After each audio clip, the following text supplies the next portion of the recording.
Katy, thank you so much for joining me on the Teachers Podcast today. Thank you for inviting me. So, I've talked to a lot of head teachers recently. You're also a head teacher, and you're a head teacher in a Catholic school, so we've got that angle. So tell me everything from birth to now, why we should listen to you. You know, what kind of experience have you got?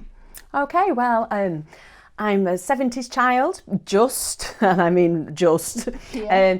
I went to 2 primary schools when I was little because my family moved house. So I was born in Bradford, went to first primary school in a market town, and then moved to a village and went to a village school. So that was a non-Catholic primary school that I went to then. Then at the age of 11, because of my elder brother's antics, then my mum and dad decided that I should not go to the same secondary school that he'd gone to. And so instead I went to a school in York, which was a day school, but I was a weekly boarder there. So stayed there for 3 years, had great fun, but then at the age of 13 moved to an all-girls secondary school and saw that through for my O-levels, which shows my age, and then my A-levels as well. Then I decided that I wanted to go to uni. As a child, I'd always wanted to be a teacher, played with my dolls and my teddies like most will-be teachers did.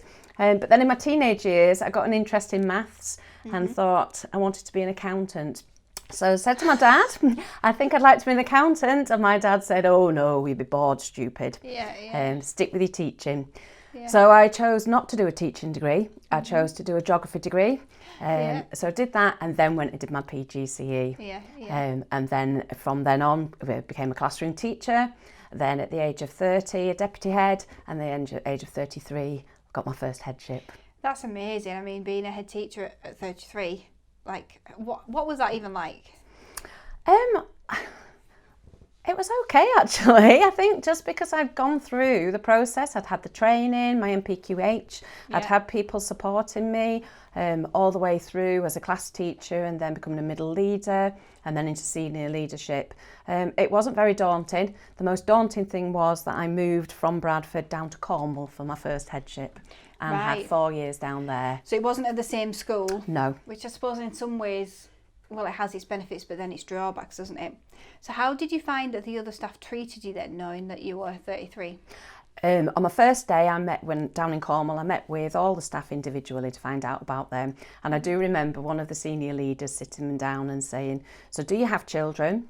And the answer was no. And she said, so are you going to have children? Is that why you've moved to Cornwall? So that you can have children down here because it's a lovely place to live. And I just said, I'm here to make a difference to the lives of the children in this school, in this part of the country. And we got on like a house on fire from then on. Oh, good. So she thought that you'd gone down there as a head teacher to then go off on a maternity. Yeah. Bless her. Yeah. She soon realised what I was there to do. Yeah. Okay. Well, it's good that you kind of pulled it round as well. Yeah. Okay. So, how do you think becoming a leader young has shaped your philosophy then? I think it's made me really think about the teachers that are coming into the career as newly qualified teachers, thinking about what was in place when I was a newly qualified teacher, and then the development that I had, which I suppose was a little bit ad hoc really, when I was a class teacher. And I suppose it shaped my philosophy, and actually from those very first few years in early careers that actually as leaders we need to support those teachers and give them the opportunities to develop leadership skills alongside developing the classroom skills as well. Yeah. It used to be, they used to say something like, oh, you've got to have, 5 to 7 years classroom experience before you can have a go at leadership. Whereas for me, that's not how it should be at all. You should be learning and developing those skills right from the start. Yeah, and I think sometimes they're completely forgotten, aren't they? You get a management job because you're already in the school, and then you don't have any management experience at all, and you're kind of just expected to know it and swim. Yeah. Very interesting. Okay, so what are your thoughts then on the new Ofsted Framework? Okay, well, I haven't been under an inspection in the new framework. I had 2 in the last year under the old framework.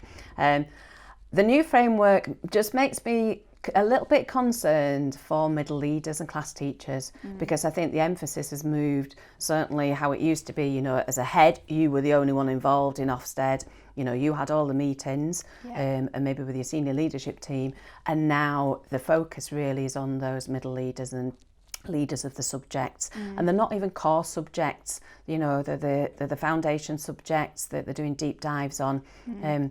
So what I've really thought about at school is how to support the leaders of those subjects. So we've actually put a team around those leaders, so that now, you know, they're working together, looking at the curriculum planning, looking at evidence, so that when we actually come to Ofsted, if the inspectors will allow us, it won't just be one middle leader having to go through that process. You know, 2 or 3 will be able to go together. So how many staff have you got in your school then? We've got the equivalent of 10.5 teachers, including myself. So we've got 8 classes, including nursery. Each has a full-time teacher. Year 6 have got an assistant head and a part-time teacher that share that class, and then I've got a part-time teacher coming back from mat leave at Easter. So it's not that you're a big school then? No, we're not. So is it that, you know, you might have a teacher who is a leader of a subject, but then also in a different team for a different subject? Yeah, so an example would be my Senko.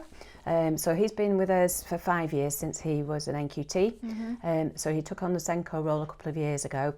And then this year, he's now joined the maths leader and a couple of other teachers as well, including an NQT, to be part of the maths team. Right, I So see. he's developing his pedagogy, but he's also developing leadership of another area and supporting the leader. Okay. So just talk to me about like your recruitment of TAs, because obviously this is something that you do that's probably different to a lot of different head teachers. Yeah, we actively try and recruit graduates.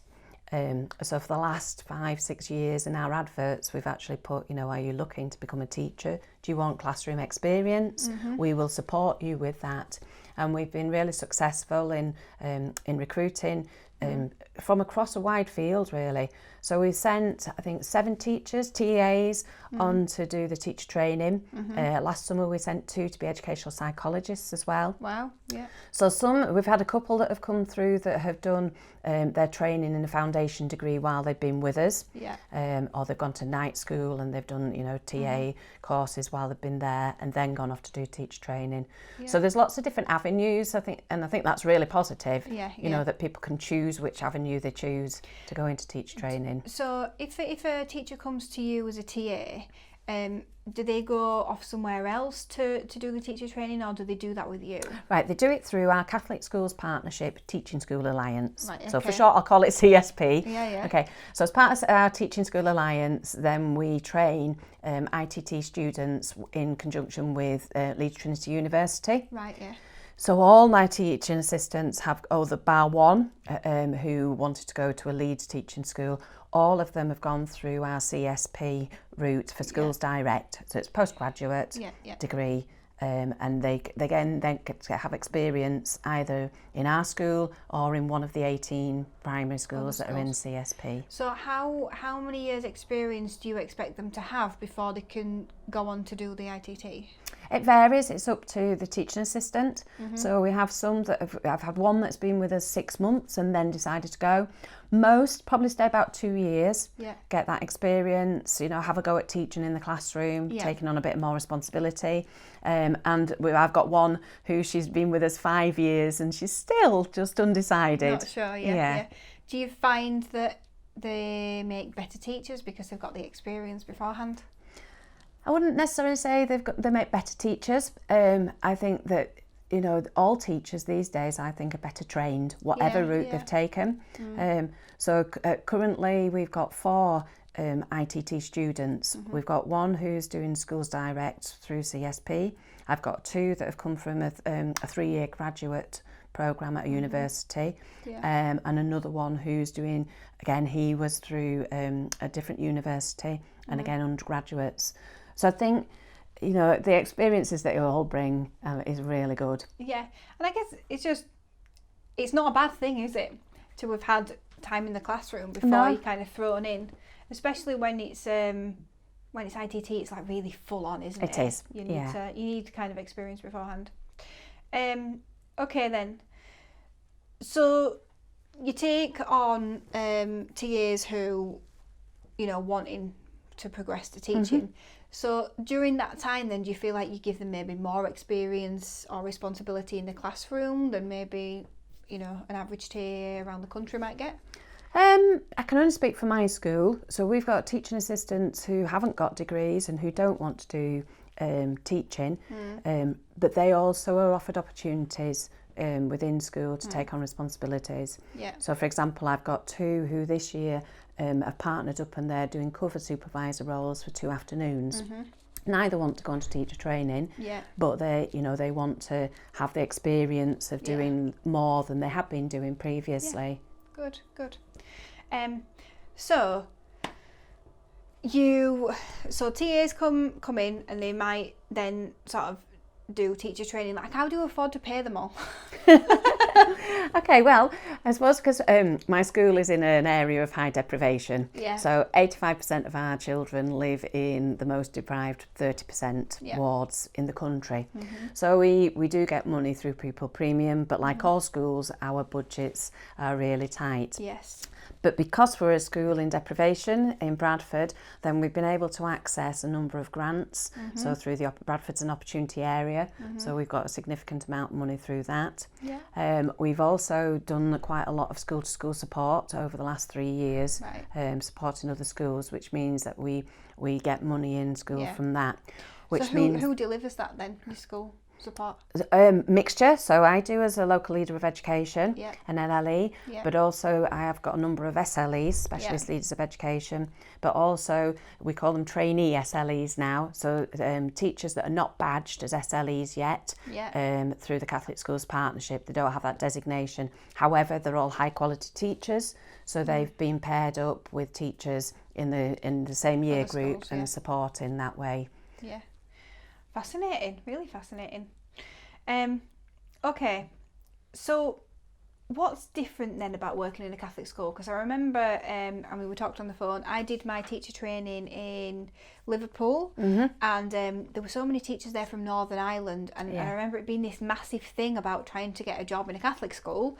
And they had to get a special certificate actually. I remember they had to go to Saturday classes to get this special certificate to work in a Catholic school. But some of those were in Liverpool as well, whereas I was just like, I have no idea what that is. But obviously I was coming back to Halifax, so, what is it like? Right, there is a special certificate still, but you don't have to have it to work in a Catholic school. Okay. You don't have to be a Catholic to work in a Catholic school. You only have to be a practising Catholic to be a deputy head or a head teacher of a Catholic school. Right, okay. So we're quite diverse, really. Having never taught in a non-Catholic school, I can only speak about what a Catholic school's like, and I would say that they are places where we have the same values, where everybody is cared for and loved for. Our whole ethos is based on, in our school, on our motto. Our motto is, I try to live like Jesus, I love, I forgive, I pray, come follow me, be the best that I can be. And we say that as our motto at every worship that we do, and that really underpins everything that our school is about. I'm quite sure non-Catholic schools have the same values. Oh yeah, no they do, I'm just interested, that's all. But for us as St Matthew's, for me, a big part, and for my staff, is being a part of the Catholic Schools Partnership. Over the last 9-10 years then, as head teachers from all 18 primary schools, and then we've got 2 secondary schools as well, we've come together and we have formed a really powerful collaboration that's formalised. It's renowned now throughout the diocese, but it's also renowned throughout the country. And the work that we've done collectively is really powerful for people to come and join. So one of the big things that we've done is we've developed our own bespoke career pathway, career development pathway, right from ITT, so starting with the schools right direct, right up to the MPQH, and then some of us have even gone on and done our MPQEL as well. So when you join, our partnership or join my school, then you are guaranteed that you are going to have a bespoke training package every year. So as an NQT, NQT plus one, RQT. You're thinking about the future, aren't you? Yeah, we're already ahead of the game with the early career framework. Yeah, thank you. Okay. So I don't want to get into this now, but I'm just thinking, I wonder if I've taught in your school. I might have actually, but I'll talk to you about the specifics of where it is after. Okay. So I've got some questions from the team then. They always think of difficult questions, but good questions. I will try my best to answer. So Jade wants to know, what's the inspiration behind your approach to leadership? Because, when we talked on the phone, you do have a different approach to leadership. Do you want to actually just tell us a little bit about what you feel that approach is before I get into this question? For me, it's not about leadership top down. I think there are certain circumstances in schools where you do have to have top-down leadership. So, for example, the school I went into that was inadequate, you had to, as a head, then go in and lead from the top. But for me, it's about distributed leadership. So a few years ago, we had 5 NQTs at one point, and we had my deputy head then, who was very experienced. She was the English lead. I had a maths lead, again, senior leader. And for me, it was thinking about succession planning, thinking, how can we ensure that we haven't got this top layer that have got all the responsibility, and if not power, that's not the right word, but the responsibility. Then you've got, a large group of newly qualified and young teachers, inexperienced teachers, and how can we make sure that for the future we are developing these? So we at that point we were linked up all out when they were in the second year of teaching as co-leaders, working alongside the senior leaders. We're now, after a period of time, my deputy head retired at Christmas, my assistant head, who was the maths leader, she got promoted. So it's a good job that you were thinking about that then. Yeah, so now we have teachers who are in their 5th year of teaching who are leading core subjects. And that, I think, is not unique, but that's not the normal picture. And then bringing in now into the team approach. So we've got the NQTs, although they're not allowed responsibility, they still want to be involved. So they're working alongside, the leaders as part of this group. Okay, thank you. So with that in mind then, so like you say, the leadership is distributed, what's the inspiration behind that approach to leadership, and how does it compare with a traditional kind of SLT structure? Okay, my inspiration would be that I was encouraged to develop when I was a class teacher. So I had the opportunity quite young, early on in my career, to put myself forward for what was the National Numeracy Project then, a long time ago. But I got involved with that, worked alongside the maths leader who was due to retire, and then when she did retire the year after, then I took that on with another colleague. So unbeknown to me at that point, I wasn't thinking, when I'm a leader, if I get to be a head, this is what I'll do. It's kind of just evolved, and that's how it's evolved with me, I suppose. It wasn't a blueprint from when I was a teacher of this is what I will do. And also, I think, having those opportunities probably made that possibility for you to become a head teacher at 33, much earlier as well. So you're kind of giving that opportunity to other teachers as well, which I hope so. I love that. I love that. Okay, what are the pros and cons to this then? This kind of leadership? Okay, I think the pros are that as a head, you're getting the classroom experience. It's a long time since I've taught now. I've been a head for 15 years. The thought of actually going in and teaching a lesson, that scares me, I'll be honest with you. I go to the training, the staff meetings, but my teachers are far more skilled than I am. So for me, I need to use their experience, use their knowledge and their skills to help keep improving our school. I think the cons probably are, there's a danger, I think, that if you've got a teacher who is maybe struggling, a teacher who just needs a bit more input on the teaching side of things, that if you are giving them then that extra responsibility of leadership, there's a danger, I suppose, that they could think, leave that teaching because actually the leadership bit's more interesting or kind of where I want to be.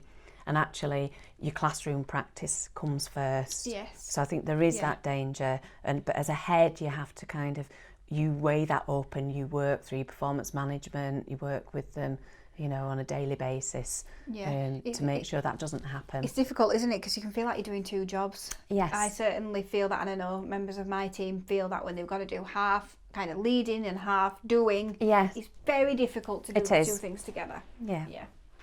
Okay. So Jack says, so topical, I hope this isn't going to be too long going out. So we're kind of waiting, we're in a waiting phase, aren't we, about the coronavirus? We are. Our school's going to close. So he says, have you received much support and guidance from the local authority regarding the safety of children around the coronavirus outbreak? We have actually. Bradford Council have got an online system called Bradford Schools Online. So every day they are sending the DfE updates. I'm also logged onto the DfE as well, so get them direct from the DfE as well. Yeah. So I think it's really good, because I think there's a danger that you just can sometimes just get into your work life, don't you? And you forget what's going on out there. Yeah. And if you're not home early, you don't see the news.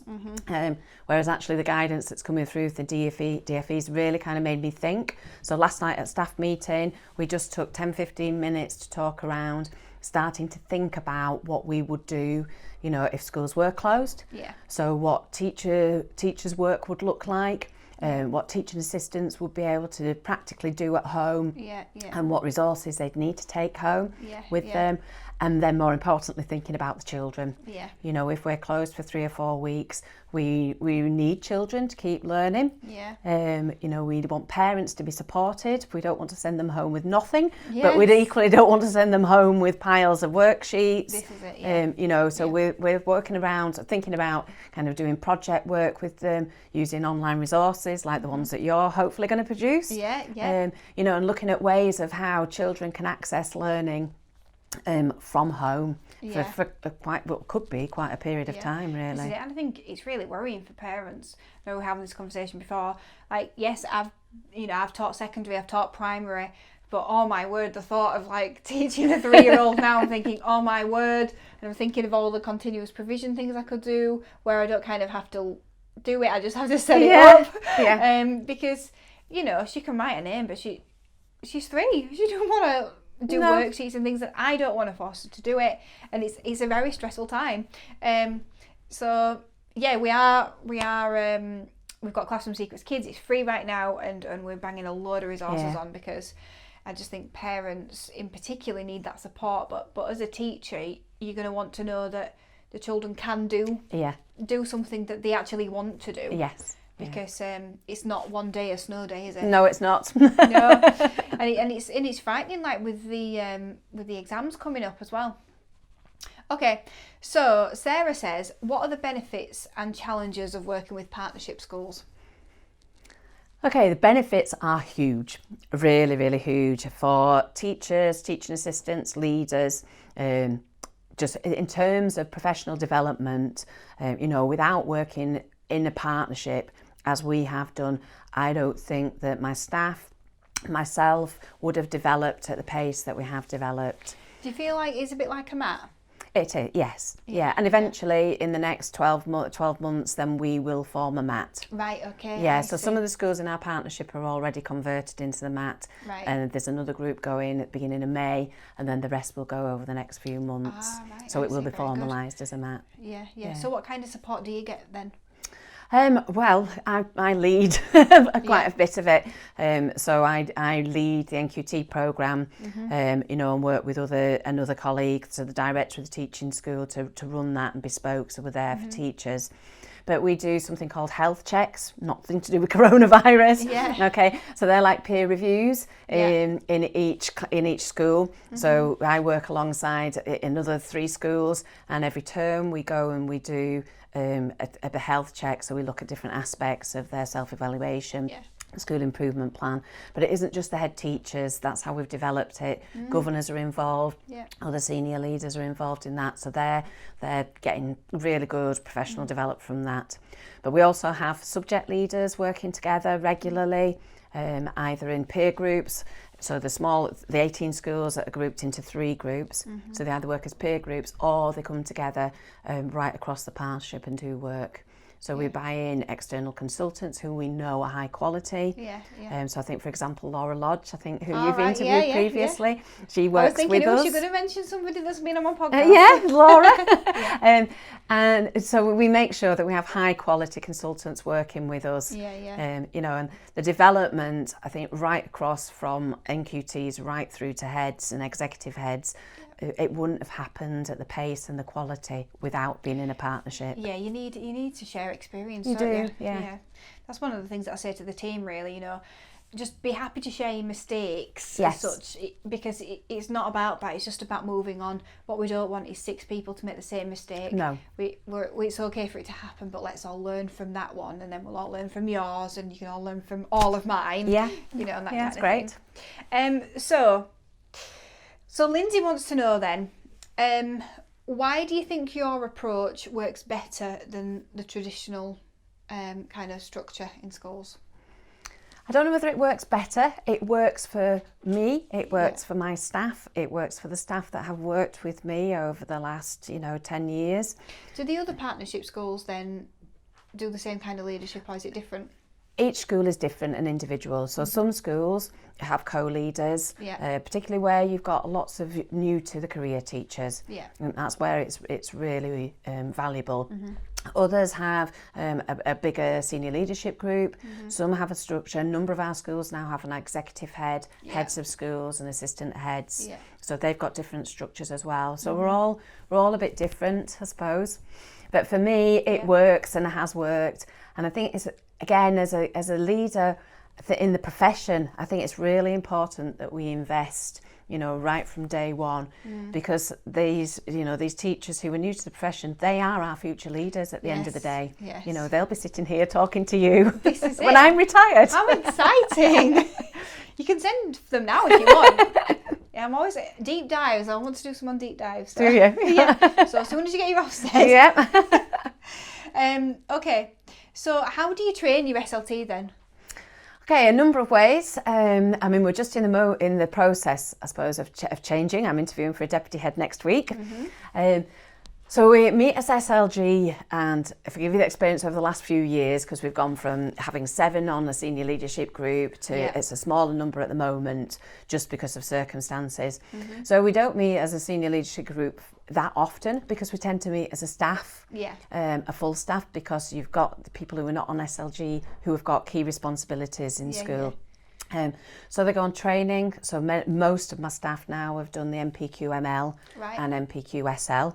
So we've done that through the Catholic Schools Partnership. Which is good if they're coming to you, I guess, as well. It is, and they get, they get real quality, high quality training through the MPQs, and at the end of the day they've got a national qualification with it. So that's one way, through the training, and the other way is through working with the peer groups, so that we're involving senior leaders now. So my current acting deputy has been involved in health checks at other schools as well as ours. So they're gaining that experience, not just from in our school, but working across different schools as well. It is important to visit a lot of schools, I think. It is, yeah. That's one thing that I really appreciated that I had, because I did supply in a lot of different schools. Did you? Yeah. And I think when it came to sort of starting Classroom Secrets, I didn't sort of just have my own point of view from my own one school. I could see sort of the bigger picture, and I do think, when we have people come to us who have done supply, I really appreciate the experience that they're then bringing, because they can think of it in different ways. Yeah. I think so many schools, you think they're the same, don't you? But they're not. They're like different countries. Yes, they are. Each school is individual. Yeah, different cultures, haven't they? Okay. So as a head teacher then, so this one's from Jack, do you find yourself in conflict between the demands of the staff and then the demands of the government?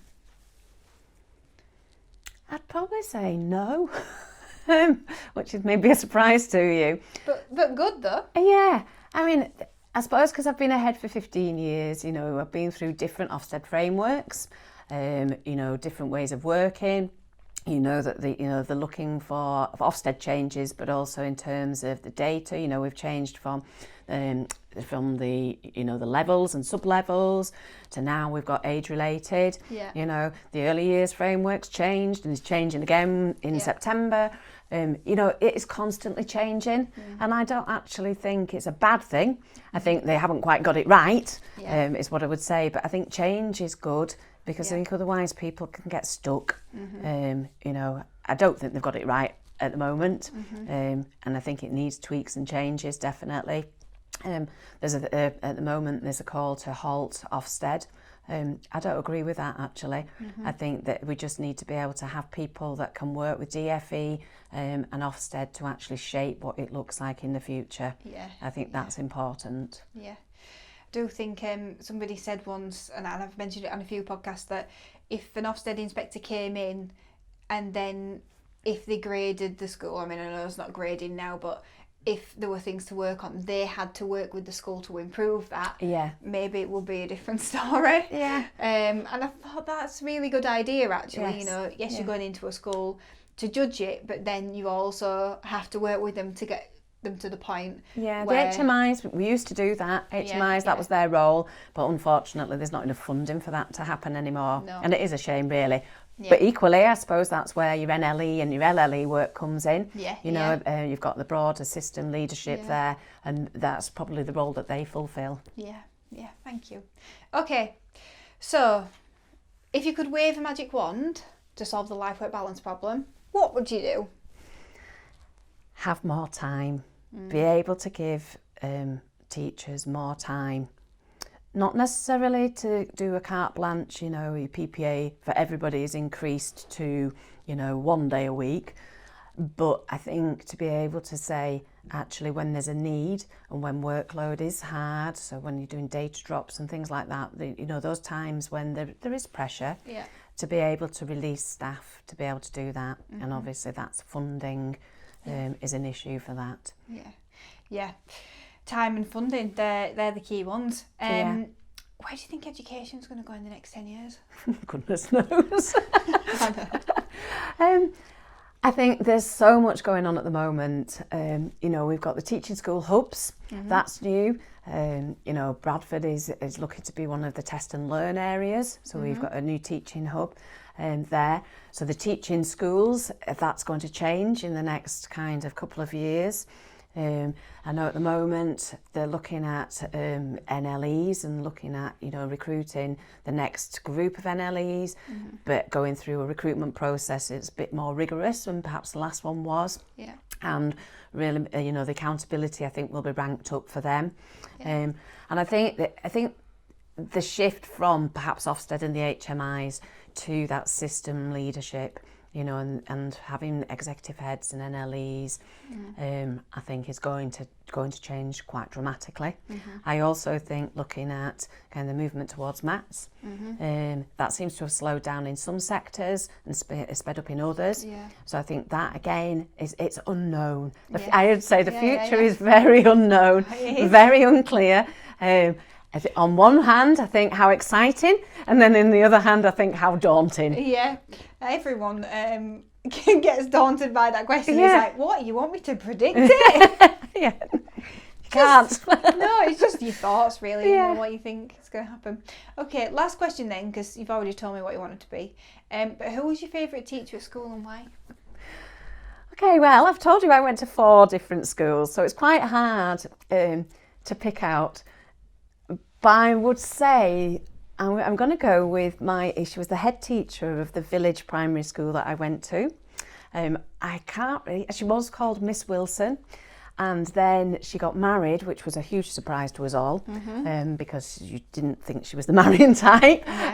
Remember, this was the 1970s, so she was very straight-laced. She got married and she was called Mrs. Stanley. Because we were a village school, then the local post office and shop was not very far away, and she gave me my first I suppose, leadership opportunity. So I was allowed to go to the shop choose a friend to go with and go and buy her stamps and post her letters for her, which is just something that you couldn't do at all these days. No, absolutely. You can't make this stuff up, can you? No! Have you sacked for doing that now? Can you imagine? Oh, I've lost 2 children. I don't know where they are. No. Maybe at the shop. Yeah. But it's all right because they were doing a bit of practical maths. Yes. Yeah. Spending money and buying. Yeah. Oh, brilliant. Well, thank you so much for joining me today. It's been a pleasure. And having a lovely little chat. Thank you very much. Thank you.